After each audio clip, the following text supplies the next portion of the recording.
Además estoy con una psíquica, ¿ustedes saben? Yo les agradezco mucho a los organizadores, a ustedes que están aquí, a Luz Mari. Yo tenía mucho miedo de estar aquí con Luz Mari porque como es un personaje de este país en cuanto a la literatura, la poesía, pero sobre todo que todos los escritores sueñan con que Luz Mari los lea por lo menos. Y yo pienso que uno de los miedos más grandes de Luz Mari es lo que piensan los escritores cuando los analizas y los lees. ¿A eso no te pasa? ¿Nunca te habías puesto a pensar eso? No, ¿El miedo a la crítica? No. ¿A tu crítica hacia ellos, positiva o negativa? Yo soy una crítica benevolente, yo por eso más que una crítica soy una lectora. Me da más miedo cuando no los incluyo en las antologías o no los estudio, porque se me vienen todos encima. Eso sí me da miedo. Además, yo no lo sé todo, no he leído todo, entonces... Es cierto. Bueno, el ser humano desde siempre ha tenido miedo a todo. Por ejemplo, yo hoy descubrí que le tengo miedo a colocarme, aquí traje unos amuletos, se los voy a enseñar. Yo un día quise comprarme algo especial, estaba con ese capricho, y me fui a buscar algo especial para que fuera mi amuleto, pero antes que un amuleto se constituyó en un aviso, en un presagio de algo doloroso que me iba a ocurrir. Y entonces he querido exorcizar, más tarde lo hacemos con ustedes, ahora que se me hizo, bueno, ya va a aparecer. No quieren que lo exorcice, quiere representar el miedo. Es una, a ver, no está, ya apareció. Vamos a hacer magia ahora. Sí, le dio miedo. Yo compré una cruz muy linda que tenía flores incrustadas. Y justo cuando compré eso, al otro día me enteré que una perrita que yo quiero muchísimo, la había picado una culebra y para mí fue muy doloroso, o sea, era como un aviso de cosas. Y le cogí miedo a esa cruz, colocármela, inclusive yo creo que fue que la dejé de miedo, porque la tenía aparte en una bolsita. Entonces, bueno, no importa, esto mejor porque si no me causa más miedo.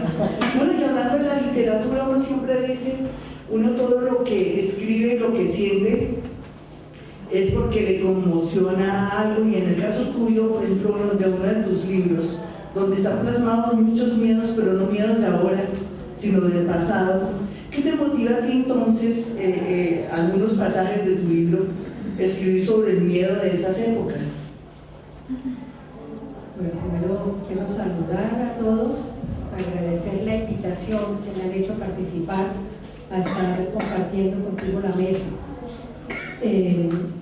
Si bien vamos a hablar de mis miedos, creo que vamos a saltar también mis miedos para hablar de los miedos que yo he encontrado en la literatura.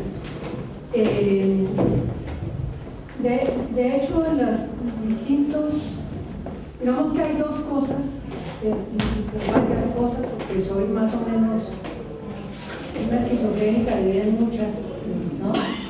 Soy profesora, hago ensayo, hago antologías, soy una lectora consagrada, soy poeta, y cada una de esas tiene una faceta. La profesora tuvo que en una época, o se interesó en una época por estudiar el tema del desplazamiento y la emigración, cómo se ve en la literatura colombiana. Y mientras yo iba leyendo esto para una investigación que después fue publicada en un libro que se llama En otro lugar, que fue publicado por la Universidad Javeriana, yo me fui reencontrando con todos mis miedos de la infancia, leídos a través de los autores colombianos, y entendí que mis miedos, el miedo a viajar de noche, el miedo a ir al campo, estar en el campo sola, el miedo a saber de las balas, el miedo a saber de la guerra, de la violencia, pues tiene que ver con una marca muy fuerte, que es la de la violencia de medio siglo. Yo vengo del departamento del Tolima, de Ibagué. Si bien en Ibagué no se veía esto, yo tuve la desgracia, dijéramos así, de ver, siendo muy niña, cadáveres de víctimas de la violencia. Eso por supuesto me generó unos miedos nocturnos horrorosos. No los veía propiamente en Ibagué, sino los oía por las noticias del radio. Y siendo en esas épocas muy chiquita, yo tuve una experiencia, yo creo que yo tendría por ahí unos 3 años, de ver en el norte del Tolima, Fresno propiamente, una ciudad-pueblo, donde vivían mis abuelos a 1 hora de Manizales, de oír un alboroto terrible, Gloria, en el balcón de la casa de los abuelos, y yo, chiquita como era, me metí entre las piernas de mis tías. Estaban pues diciendo, ay, miren ese cómo está, miren ese, ¿dónde estará la cabeza de ese? Ay, miren el bracito. Entonces yo me metí por debajo de las piernas y vi una boliqueta, después entendí grande, que era de las empresas municipales, cargada de cadáveres, con unos vestidos que yo los veía como caqui, pero ya grande pienso que eran un pantano, no tenían cabeza. Después entendí que era el corte de corbata o el corte de franela, un brazo allí, una pierna allá. Calculen ustedes una muchachita de 3, 4 años ver eso, y al mismo tiempo estar oyendo las noticias que en la carretera de Mariquita a Ibagué, después de las 6 de la tarde salieron los bandoleros y atracaron, o atacaron más bien, no sé cuántos buses.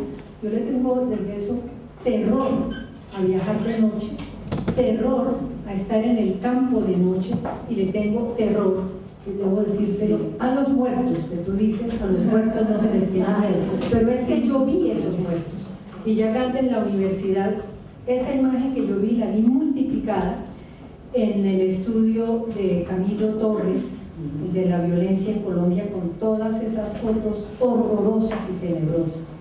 Esto lo volví a reencontrar hace unos 8 años, cuando empecé esa investigación sobre el desplazamiento y la inmigración en Colombia, visto en la literatura, y entendí que estaba marcada por la generación, por esos miedos de la guerra en nuestro país, pero que también esos miedos los tuvieron mis abuelos. Mis abuelos me hablaban de la guerra de los 1000 días, y en un par de libros que se publicaron a finales del siglo pasado, pues del siglo XX, uno publicado en EAFIT, que se llama El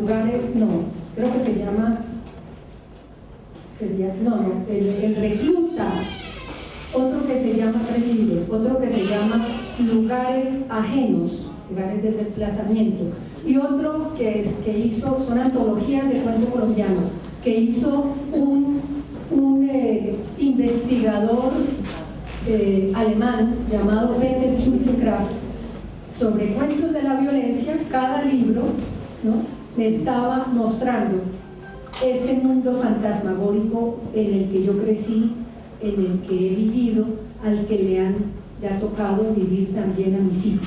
Entonces yo creo que mis más grandes miedos tienen que ver con eso, aun cuando en todas mis lecturas y en mis otras antologías, ya las hechas por mí, con otros autores, encuentro otros miedos, ¿no? Miedos de las mujeres distintos. O sea que tus miedos, como los míos, desde la infancia. Eso desde tu visión, desde esa parte era el norte, ¿no? Porque era el norte del Tolima. El norte del Tolima, claro, Fresno. Sí, mis miedos fueron otros. Tú veías muertos físicos, yo veía muertos a otro nivel. Pero es que tú los veías, sí. A otro nivel. A ella le llegaban los espíritus. Sí, a mí lo que me ocurría era que desde los 3 o 4 años siempre había alguien lejos que me decía, por favor, ¿por qué no volteas ahí, niñita? Y pregunta por mis zapatos que están en ese balcón azul, cosa que yo hacía.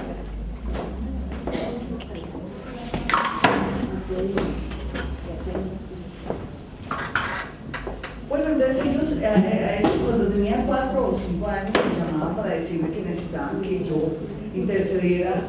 Perdón, vamos a guardar silencio. Sí, porque nos desconocieron todo el proyecto,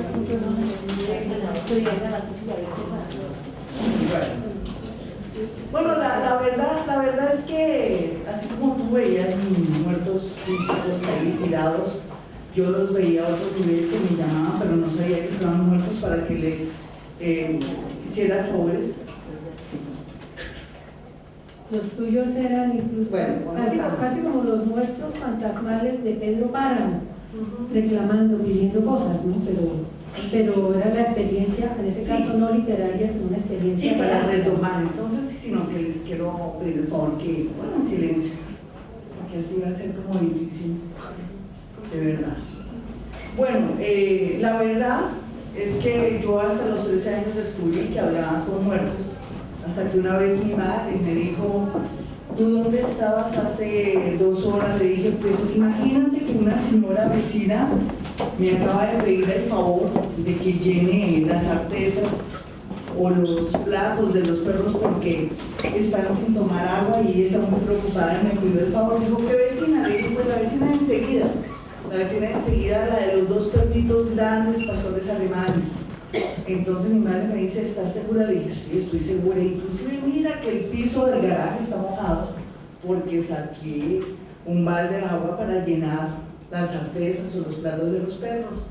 Mi madre me dijo: no puede ser cierto porque esa señora se murió hace 3 días. Tenía 13 años, después de los 4 años de estar hablando con muertos sin darme cuenta, y se me fue el don.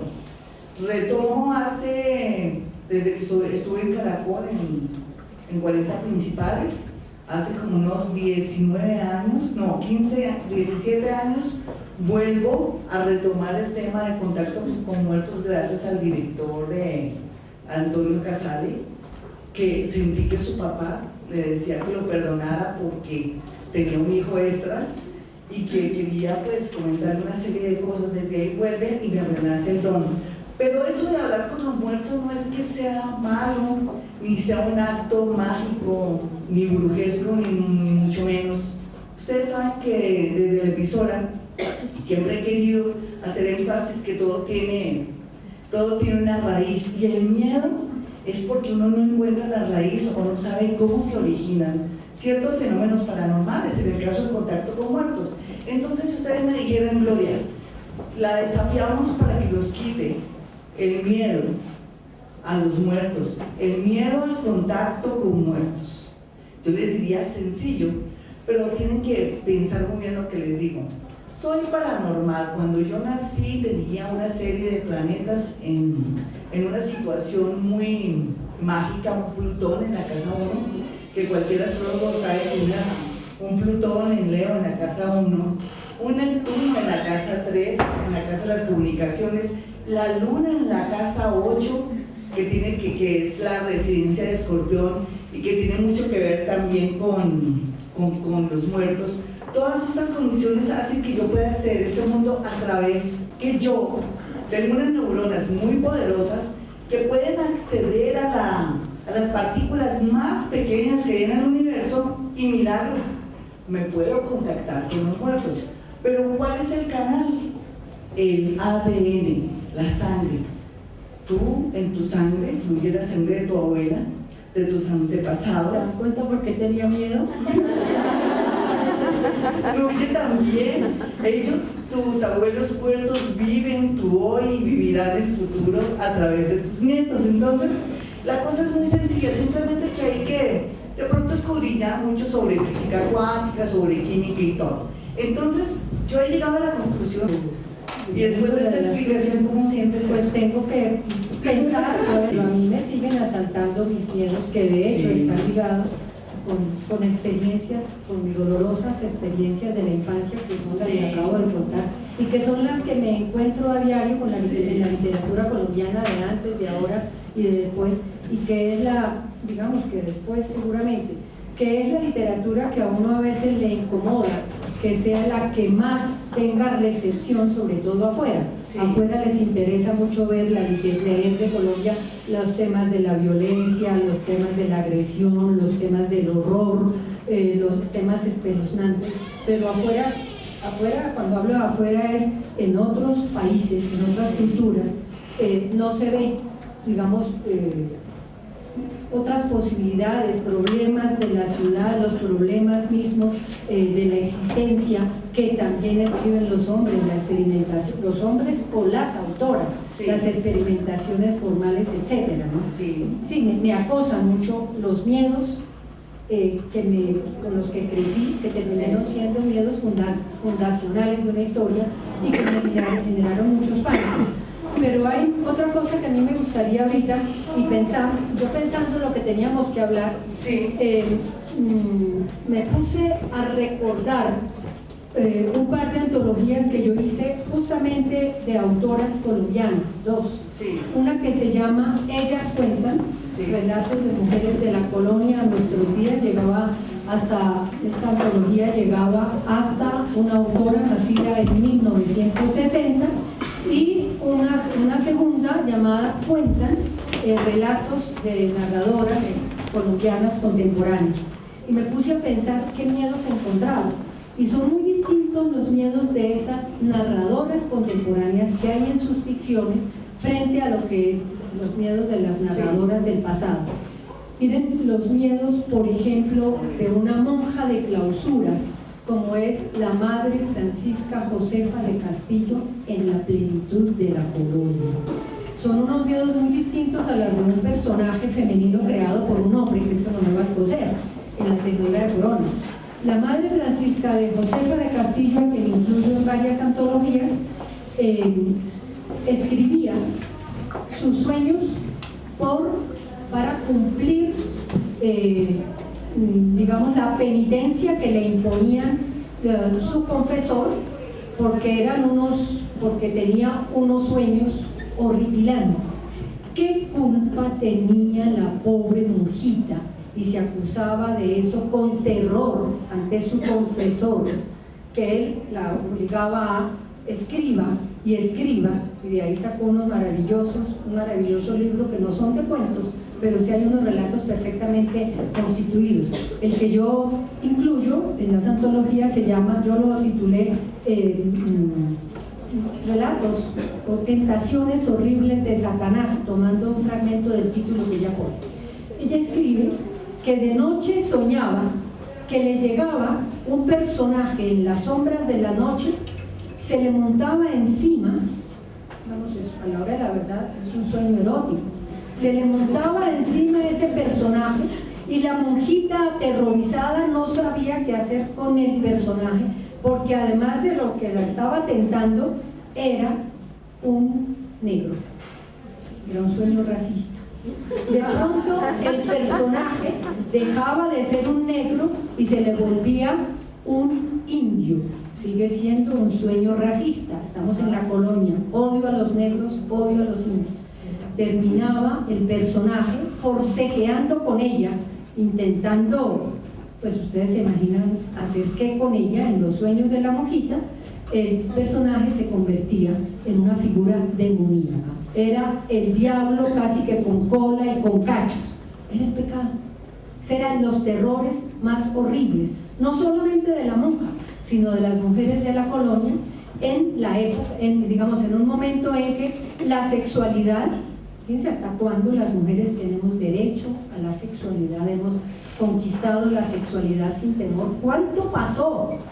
Hasta entrado el siglo XX y todavía hay muchos miedos, el derecho a reconocer y disfrutar el cuerpo. La pobre monja ni en sueño lo pudo disfrutar, por monja y por mujer. El miedo que tenía, que manifestaba Soledad Acosta de Samper frente a las mujeres, a quedarse solas, a vivir solas, a ser abandonadas de los maridos, a no conseguir maridos. Y la manera digamos, de purgar, pienso yo, esos miedos, muchas de esas autoras, digamos lo que yo veo en la literatura, muchas de esas autoras del siglo XIX, las que no se rebelaban, mostraban que era el mundo de la complacencia, ser las guardianas del hogar. Entonces eran ángeles de la guarda y hacían bordaditos, galletitas, colaciones para recibir a sus hijos o a sus maridos, y desde ahí pues cancelaban sus miedos, estaban buscando la protección. Entrado el siglo XX, realmente a partir de la década de los 60, veo yo en la literatura nuestra, la mujer empieza a deshacerse de esos miedos. ¿no? Pero fíjense, lo que fueron los miedos de las mujeres de la colonia, los miedos en el siglo XIX, que en muchos escenarios siguen siendo vigentes, ¿no? Las mujeres que aún tienen miedo en distintos lugares de quedarse solteronas, ese miedo a que llegaron a los 16 años y se quedó solterona, o los 18, los 22. Yo tuve una tía que tenía 21 años y había un primo casi de la edad de ella, yo lo veía diciendo, yo estaba muy chiquita, ay, pobrecita Rosalba, la dejó el tren. La prima, una prima mayor, 19, no, es que no consigue novio ni para el medio, ¿no? Entonces eso ya no es tan claro. Habrá lugares, Sí. han ido cambiando los miedos son otros. Ahora ya las mujeres se involucran más con los miedos contemporáneos. Yo que vivo en continuo contacto con esta audiencia tan linda de Vida y toda la gente que tiene la esperanza de encontrar una respuesta en mi consultorio, en mí, los grandes miedos de ahora es la desaparición, el secuestro, la señora que va a mi consultorio para saber si su hijo va a aparecer, que si lo espera, que si está vivo o muerto para que yo se lo contacte. El otro miedo es a que ese hombre que tiene otra se le lleve el overol, los calzoncillos. Uy, eso es interesante. Porque ella tiene el poder de la ropa de él, tiene las botas de caucho, tiene también los zapatos grulla y tiene las camisetas de pronto ni siquiera ajadas, sino ya percudidas, tal vez porque ella las lava, en ese sentido sí, es cierto. Entonces el miedo de la mayoría de consultas es: Gloria, yo quiero saber, este hombre que ahora tiene una mujer de un modelo más reciente, más joven que yo quiero saber si él va a sacar su ropa, porque él ya me anunció que lo más seguro es que va a ir por la ropa, lo que quiere decir que ella ya me lo robó. Él piensa ir con una maleta, llevarse los calzoncillos, llevarse todo, y ella ahora le va a lavar la ropa. Es uno de los grandes miedos que ciertas oyentes, pacientes tienen, pero hay otros miedos peores. El otro miedo tiene que ver mucho a no poder tener un hijo. ¿Será que va a poder tener un hijo? Y ahí es donde juega un papel muy importante. No es tan importante ahora, como digo, casarse, sino tener un hijo y solucionar esa necesidad vital, y también, ¿por qué no?, como ese realizarse como mujer. Entonces mi intención siempre es: no esperes a que te cases, sino más bien ten tu hijo, que el resto viene, porque el universo les gusta que seamos muy libres. Yo siempre lo digo. Y también otro miedo es a ser madre soltera, entre comillas. Es una palabra que no me gusta ni 5, porque todas somos madres. Inclusive ahora hay una comercial de Winnie que se copiaron de mi frase de todos los días, cuando digo: no digan que soy madre soltera o madre cabeza de hogar. No, somos madres y punto. Porque es como una manera también de ser como víctimas, o ser como mujeres de pronto pobrecitas, y nosotras no somos pobrecitas, somos muy valientes.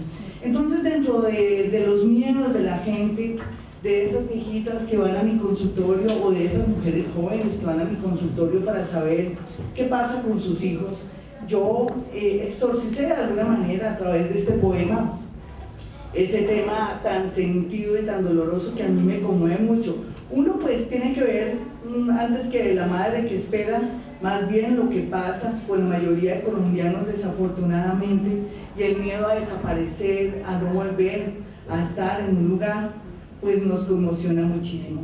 Entonces mira, Luz Mari y público, que como hay tanto desaparecido y tanta gente y tantos huesos en los potreros, yo escribí este poema. No encuentro la luz brillante ni el túnel, estoy enredado en un lugar incoloro donde un gallinazo devora mi hígado. Hay otro que se refiere, que quiero hacer como un énfasis, a esas madres que esperan a su hijo, se llama Desaparecido. Es una cliente hermosa que tenía 5 hijos, hermosa porque tenía 70 años y tenía una piel lozana y hermosa, era linda, linda. Y ella se concentró solamente en su hijo y se olvidó que tenía sus otros 5 hijos. Entonces yo pensé, si le digo la verdad a ella que su hijo está muerto, no sé, se muere y se le olvida que tiene 5 hijos a quienes tiene que de pronto dar amor, cariño y todo, pero también no creo que su corazón resista si le digo que está muerto. Entonces yo le dije que estaba vivo, que en cualquier momento iba a aparecer, pero es la primera vez que digo una mentira para que esa señora a los 2 meses, 3 meses no se me infartara, y escribí este poema: Desaparecido. Los sueños repetitivos, el cuarto frío por el vaho de la muerte, no son suficiente señal para creerlo muerto, pero la anciana, en su amor y fe, alarga su vida para esperar. Y en el oscurantismo más tenebroso empieza a escribir sobre su cuerpo con todos sus fluidos y escribe la historia que imagina del país. Y mientras ella va escribiendo, acostumbrándose a la oscuridad, descubre paredes hechas con esqueletos, con calaveras, con huesos, muros, y se da cuenta de que la historia del país está llena de desaparecidos y llena de falsos positivos. No sé cuántos años después de esa monja estar en ese voto de tiniebla, logra salir a encontrarse con la luz del día y entra en relación con una antropóloga forense cuyo trabajo es justamente escarbar los mismos falsos positivos.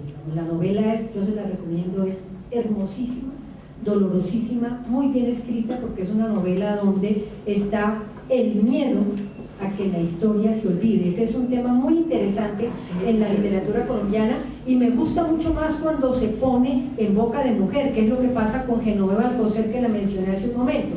Esa mujer de la colonia, creada por Germán Espinosa, que cuenta la historia de la colonia en Cartagena de Indias y todo lo que fue su vida viviendo un periplo de Cartagena a París, digamos a París, a conocer la Inquisición y a distintas ciudades europeas, y llega a Norteamérica, se encuentra con Washington, regresa, se da cuenta que a Colombia no puede traer el pensamiento liberal porque está de espaldas, textualmente cito, a la realidad de las ideas. Son 2 autores que tienen miedo a que no se conozca la historia y pasemos al olvido, y la mandemos al olvido repitiéndola permanentemente. Pero hablando de miedos, no voy a leer mis miedos, sino quiero leer de uno de los libros de María Mercedes Carranza, que justamente se llama Tengo miedo, el poema con ese nombre. Ustedes recuerdan María Mercedes, la Casa Silva, el ícono, un personaje tan icónico que es María Mercedes, crear esa casa, recibir a los poetas, digamos, escribir su propia poesía y morirse de dolor y de miedo, porque eso fue su muerte, eso fue tal vez su suicidio, ¿no? Entonces el poema Tengo miedo tiene un epígrafe que dice, a mí me parece muy conmovedor, y quería rendirle homenaje porque esta semana le rindieron homenaje a María Mercedes. Yo tuve la oportunidad de conversar la víspera de su muerte. Íbamos a publicar juntas un libro sobre poetas colombianos y tenía cita con ella al martes siguiente, esto fue jueves, y ese jueves por la noche ella se murió. El libro, yo nunca lo vi, de Calígula, dice: todo desaparece ante el miedo. El miedo se soña, ese bello sentimiento sin aleación, puro y desinteresado, uno de los pocos que saca su nobleza del vientre. Y ya el poema dice: miradme, en mí habita el miedo. Tras estos ojos serenos, en este cuerpo que ama, el miedo. El miedo al amanecer, porque inevitable el sol saldrá y he de verlo cuando atardece, porque no puede no salir mañana. Vigilo los ruidos misteriosos de esta casa que se derrumba, ya los fantasmas, las sombras me cercan y tengo miedo. Procuro dormir con la luz encendida y me hago como puedo a lanzas, corazas, ilusiones. Pero basta quizás solo una mancha en el mantel para que de nuevo se adueñe de mí el espanto. Nada me calma ni sosiega, ni esta palabra inútil, ni esta pasión de amor, ni el espejo donde se ve ya mi rostro muerto. Oídme bien, lo digo a gritos, tengo miedo. Esto es de María Mercedes Carranza, de una colección, está en una colección publicada que reúne poemas del año 76 al año 82. Y si ustedes se dan cuenta, el miedo es la casa, es esta casa que es este país. Ajá. Que se deshace. Es cierto. Y como hoy estamos hablando de miedos, gracias también a su organizador, que quiero pues rendirle un homenaje y también por lo valiente, lo constante, a Guillermo Solarte, que está allí, perdón que lo señale, aquí está Guillermo Solarte. A ver, Guillermo Solarte, Ahí está Guillermo. Déjate ver, Guillermo Solarte, un aplauso para él.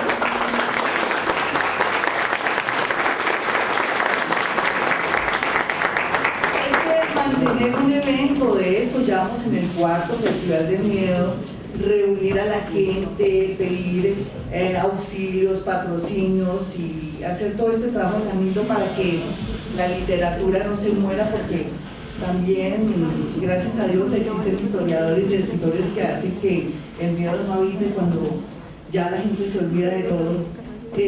Pues muchas gracias, Guillermo Solarte, por invitarnos y porque siempre viva este Festival Luis del Miedo, y muchísimas gracias. Bueno, yo hablando de todos los miedos, que yo me valgo de la gente que va a mi consultorio en el mejor sentido, porque ustedes saben que los adoro, que son personas maravillosas y que yo no sería yo sin ustedes.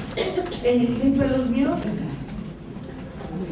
yo tengo que decirles a ellas si sí son las cenizas de su papá o su mamá, porque tal vez siempre el temor o el miedo es estar cuidando las cenizas que no son de nuestro padre o de nuestro querido hijo. Alguno, ay, Dios mío. Voy a leer otro mientras tanto, porque de aquí a que encuentre ese poema se llama, a ver. Sin embargo, bueno, ya les voy a leer ese poema, son muy cortos, pero este también es miedo a que la puertecita del ataúd esté abierta y que nos vean feos cuando morimos. ¿Usted no les ha pasado? Yo creo que sí. Lo que, por ejemplo, a mí no me gustaría que cuando yo muera ustedes pretendan abrir la ventanita del ataúd, porque yo quiero que me recuerden, porque yo soy una mujer muy alegre y no me dan con la mueca de la muerte. Sin embargo, me quise escribir este poema no en honor a mí misma, sino en honor a todos los que somos vanidosos, entre comillas, en cuanto a que nos recuerden con alegría. Y es el siguiente: me gusta la flacidez de su rostro, sus pómulos marcados, las cejas arqueadas, esa boca entreabierta. Ahora un toque de rubor y un poco de polvo en la nariz, porque ante todo la presentación personal. Ahora me propongo en un ratico, bueno, voy a tratar de buscar el poema porque no los voy a dejar. Sí, mientras que Luz Mari lee de ella, yo voy a leerles uno a propósito de miedo al desplazamiento, que tiene que ver con, digamos, yo creo que muchos tenemos amigos que se han tenido que ir. Y a propósito de eso y de esa investigación que hice con la literatura colombiana, de la que salió ese libro que se llama En otro lugar, yo escribí un libro que se llama Llévame como un verso, que tiene un epígrafe tomado de un magnífico poeta egipcio, creo que es, que se llama Mahmoud Darwish, donde él habla de lo que es la sensación de estar en el exilio. Voy a leer solamente un pedacito de ese epígrafe de todo el libro para leer el poema. Cuando yo veía a una mamá que se despedía secretamente, y ahí estaba la mujer de este personaje que tenía que huir del país, se iba primero para Cuba, amigo mío, y que no nos dejó acercarnos a despedirnos porque decía: no se acerquen porque los implico y después ustedes entran en la lista negra. A mí también me quedó ese miedo, y esto es en las distintas épocas de cacerías de brujas nuestras. Esto fue de los años 90, esa experiencia. El libro es posterior. Mahmoud Darwish dice: mas estoy en el exilio, relléname con tus ojos, llévame donde tú estás, quien quiera que seas, restablece el color de mi rostro y el calor de mi cuerpo, la luz del corazón y la mirada, la sal del pan y el ritmo, el sabor de la tierra, de la madre patria. Y yo digo, en un poema que se llama como el libro, llévame como un verso, les digo, viendo a una madre con los ojos deshechos, a su mujer, ¿no?, a los hijitos en un rincón detrás de una columna, del aeropuerto del Dorado anterior, y los amigos que estábamos también con los ojos pues, temblando sin poder llorar. Yo escribí entonces esto con un epígrafe de Ana Akhmatova que dice: como una mano débil despidiéndose de aquel que en la memoria permanecía en tierra firme. Lejos de todo recuerda los adioses, sabe que no hay país para sus huesos, mesa para compartir el pan, ni palabra, ni abrazo. No le espera borrón ni cuenta nueva, ignora la forma de salir y da vueltas como perro en calle ajena. Sin linterna rastrea un territorio, sin mapa ni brújula, sin guía, sin reloj. Cambia de nombre y de papeles y su rostro se desvanece en el espejo. Un verso y una frase de amor, único equipaje, y en la memoria una mano débil despidiéndose.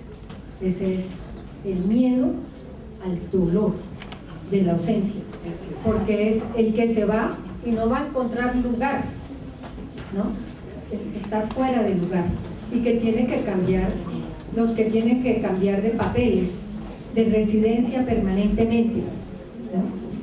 Después de escribir esto o estando de conciencia, porque a veces no siempre digo la verdad en estos casos, porque es como lo único que tiene esa persona, la fe en esas cenizas, y no niego que eso me pesa mucho, a veces no decir la verdad para destruir a las personas. Entonces una manera de exorcizar el miedo de esta gente, pero también mi problema de conciencia, escribí este poema a aquellas personas que les entregan las cenizas equivocadas. Se llama Horno Crematorio. El operario del horno crematorio, en su afán de apropiarse del vestido nuevo del difunto, camisa y zapatos, confunde el orden de entrega de las cenizas a los dolientes. Hay otro poema que es muy bonito, yo sé que ya tenemos que terminar, pero todo es de los miedos míos, de otras personas, en fin. Entonces otro miedo tiene que ver con el temor de las personas para saber si su hijo que se suicidó está en el cielo o en el infierno, o de pronto aquella hermana santa y buena que murió de cáncer y que siempre entregó todo, ¿dónde estará?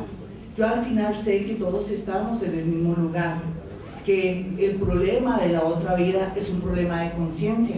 El cielo ni el infierno, según el mundo de los muertos, no existen.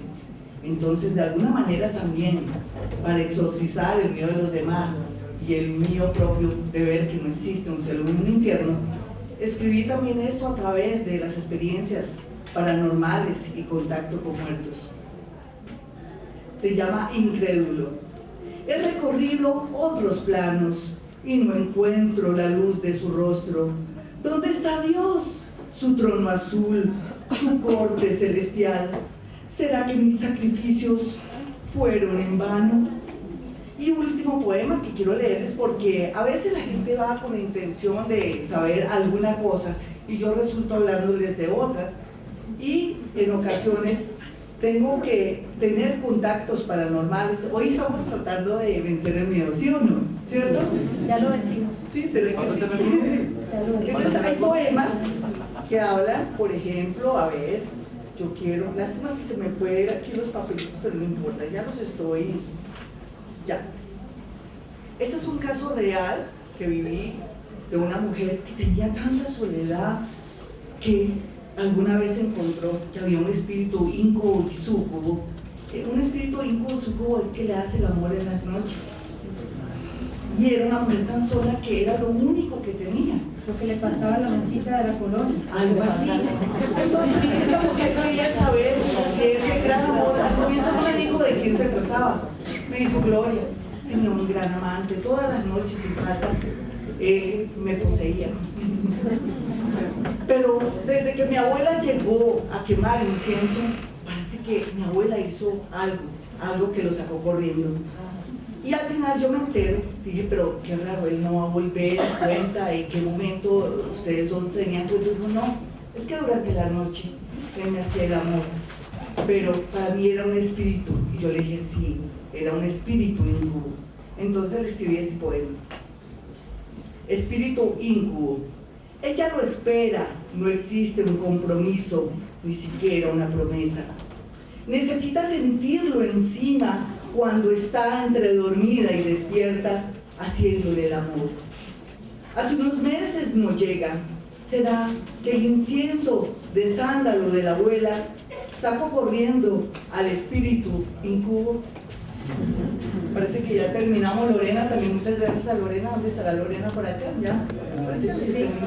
Nos dijeron que ya no Sí. sé si tengan alguna pregunta. ¿Alguna pregunta sobre el miedo? A ver, bienvenidos, gracias por estar aquí. Sobre el miedo a la Estamos literatura. abiertas al miedo, a lo que Quiero una sea. cosita chiquita. Sí. Henry Luque, mi maestra y poeta. Oye, mi amigo, los dos trabajamos en BEA. ¿Te Decía acuerdas? lo siguiente. Con Jairo Gómez. Decía lo siguiente: Sí. escribir sobre el desconsuelo da consuelo. Ya no te acuerdas.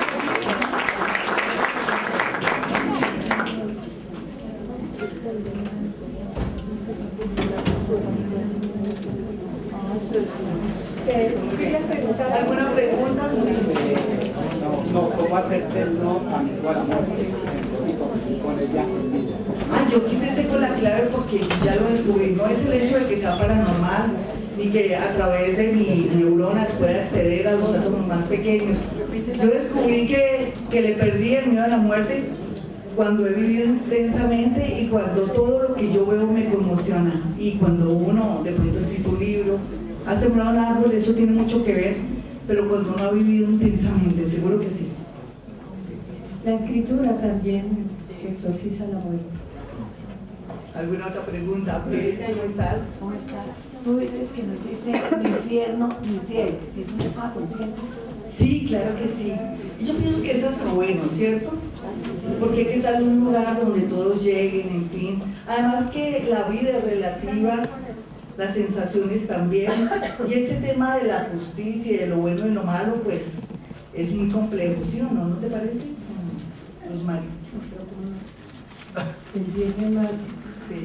Lo que para uno es bien, para otro puede ser mal. Es cierto, y depende también de los códigos y de la cultura de un país, de una ciudad, ¿no? Los musulmanes sienten que todo está bien, morir, inmolarse, hacer cosas por su religión, para nosotros está mal.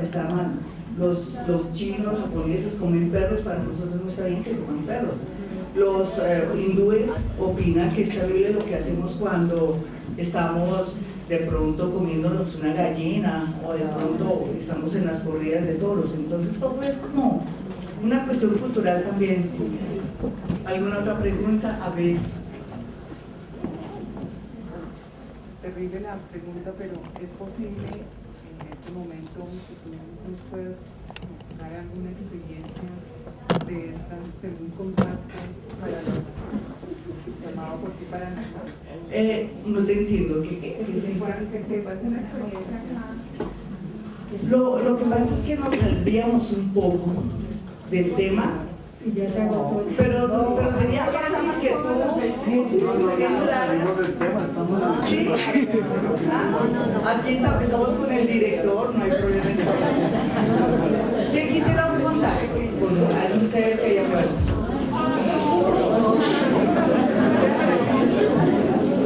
Ven para acá.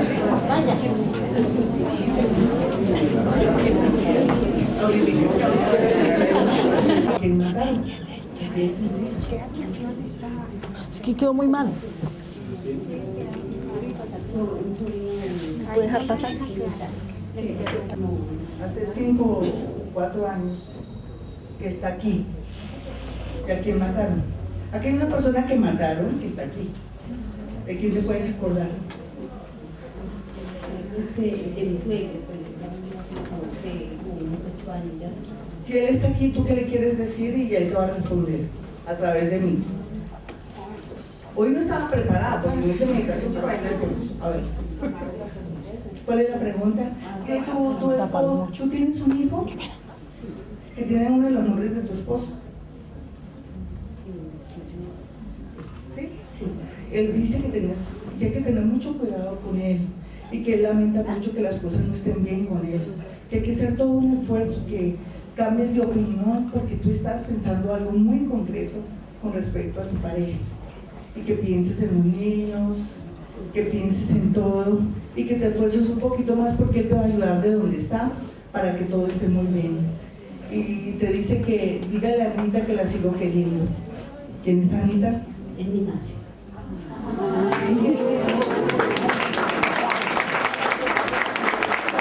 Sí, Házmelo. deseo saber por qué me estoy cerrando y qué me está pasando. Y me gustaría comunicarme con mi papá para saber qué hice. Muy bien. Yo no sé, pero parece que ahora la gente se muere del corazón porque también se ve aquí que a alguien se le cerró el pecho, se le cerró la garganta y parte de su estómago. ¿De qué murió tu papá?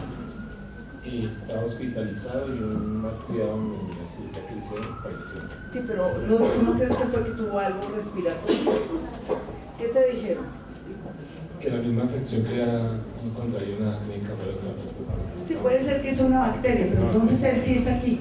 Él sí está aquí y te habla de que has sido muy valiente y todo, pero que él le gustaría que asumieras de nuevo esa seguridad y ese poder que antes tenías con relación a un trabajo y que se siente muy orgulloso de ti, pero que al mismo tiempo, ¿dónde está el uniforme? ¿A qué uniforme se refiere? El compromiso, el empuje que tenía con todos. ¿Y el uniforme cuál es? ¿Quién tenía uniforme? Me pregunté por qué fui del ejército. Ay, ¿cómo que de pronto? Pues, ahí es donde yo fallo un poco cuando las personas pues no cogen por el aire, pero gracias por estar aquí. Tu papá te manda mucho amor, no podemos seguir porque estás cerrado. ¿Tu nombre cuál es? Miriam. Dale gracias a Dios de que estás viva.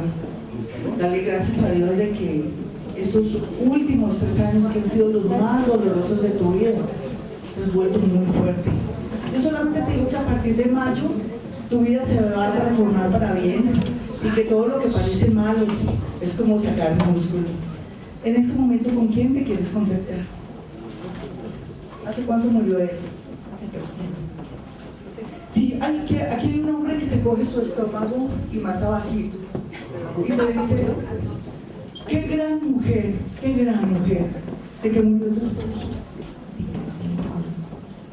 Ahí está, te manda mucho amor. Como se dieron cuenta, qué falta de respeto. Dolorosas. Fue una muerte. Quiero hacerle la pregunta. Activistas.